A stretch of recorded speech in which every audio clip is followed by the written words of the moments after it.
explain how in just a second. So basically we started off with just doing the basic research like everyone did. And we, again, we came away with a lot of the same insights that teachers like it to be like hands-on for themselves and kids. That way, like they can grapple with it and understand the concept really well and like transmit it to kids. They need standards, and that was something we focused on a lot because a lot of teachers' agenda is controlled by what the standards are.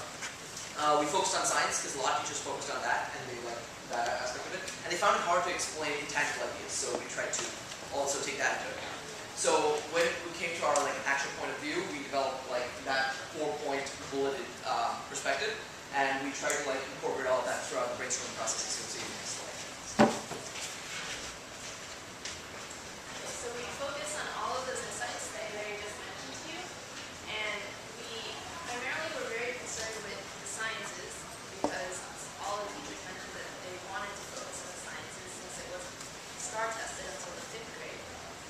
And so we came up with a list of standards that teachers and the RAF people actually gave us.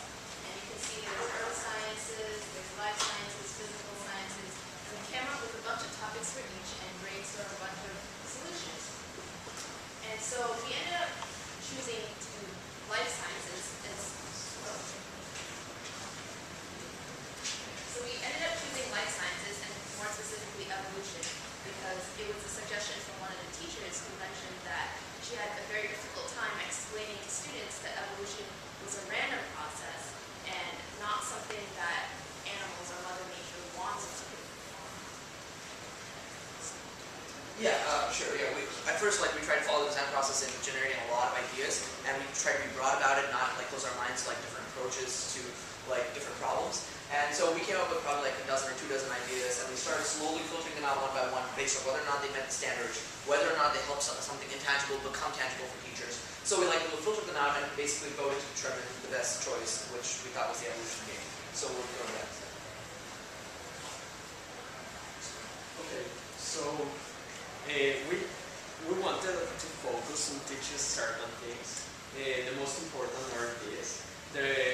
One of the most difficult concepts for a kid to understand is the randomness of mutation. They tend to think that animals evolve because they need to survive, but actually they don't understand it as a random process and there's natural selection behind it. So that's the first concept. The second concept is that there are different kinds of enhancements. You can become faster, you can become more intelligent, you can become more stronger, you can evolve in different ways. And the last thing is the unpredictability of environment. The natural selection is basically this. There are random mutations, and depending on how the environment what the environment is doing, that determines which species will survive. Right, and there's a huge variability in the process. As an animal could survive a month in the wild, or it could survive till old age, years in the future. So there's variability as to how long an animal lasts, whether the predator gets to it first, as you'll actually see demonstrated in the video in a second. These are some games that we tried. This is the final one. We tried one that was more complicated with a lot of species. We felt that was too complicated. Then another one, this one that also has many species and many families. It was too complicated. We finally came to the most simple one, which only handles two axes. The initial animal can become stronger or faster, which is actually happens to be a common ancestor of the rhinoceros, the tapir, and the horse. And there's a predator. And how this game works is here are the rules, but probably you cannot read it. So the prey is played in this area, and then you start in this here where the common ancestor starts. Then you throw a dice. Depending on which result of the dice you get, you can either improve, you can get stronger, you can get faster. But also, once you get faster, you get stronger, you can also go backwards because mutations can work on both ways, can become better or worse. And how it works, the predator also is evolving, and the predator can go forward and backwards. And the predator is in diagonal, so if the predator is in the yellow one, will eat every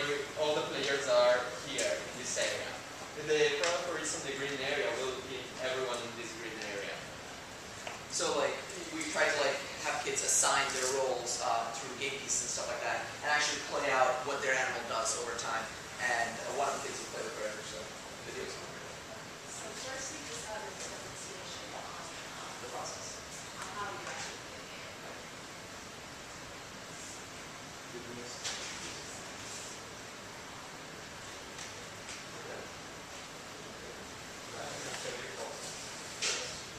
Yeah.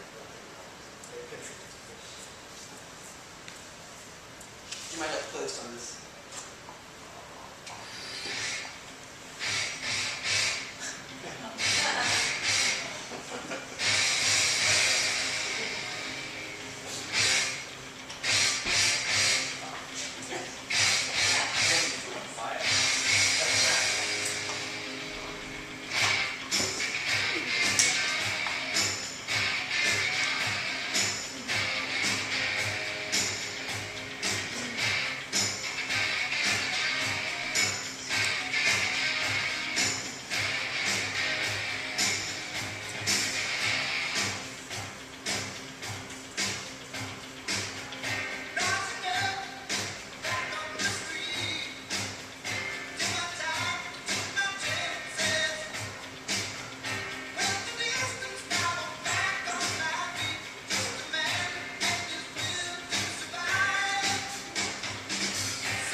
So yeah, it's sometimes both animals dies, or like however many you're playing. Sometimes none die, so it's really very very cool. So we actually got some kids coincidentally at the B school today to play it.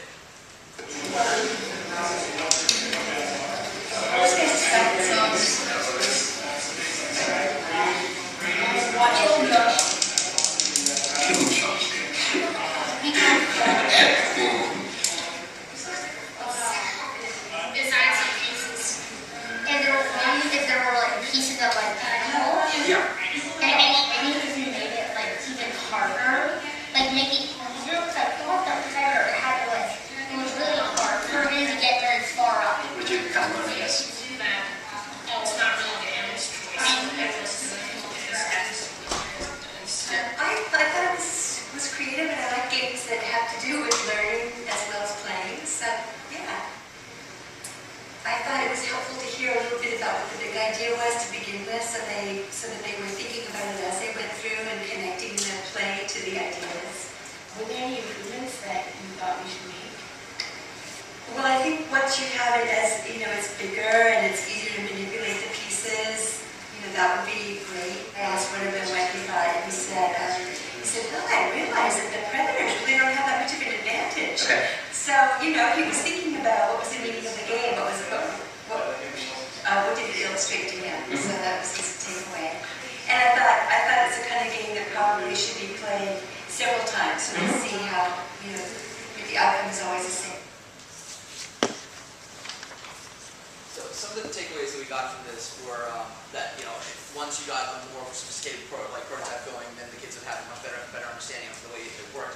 And the important thing is to play it multiple times, like the teacher said. That was actually a really important thing we had. Because if you play it once, you might think that the predator has a huge advantage, like the kids did, or you might think that animals have no chance at all. Or vice versa. But in reality, it's like a complete game of chance. It's like it just happens to one of them happens to have the advantage in this particular case. So that's something kids could learn over time. In addition to that, do you want to talk about that? Okay, so one thing that we noticed and we didn't take into account was that these kids became really competitive with each other, and they wanted to see who could become the taker or the horse the fastest, and then they ended up asking us things like, how do you win the game? And so we have to explain to them, well, it's not really about winning. Evolution isn't about one animal becoming the best. It's a Whoever's left process, standing. and whoever's left standing wins. All right. Well, that was One last thing was some other place we could take this from here is you could have just big sheets that are just colored paper, and you could lay it out and have kids actually stand on them and move. So that would be more physical way of playing the game. And it's really easy to switch out the axis for other things like intelligence, being able to climb trees and stuff like that, and have extensions. From our scientists, any feedback here? I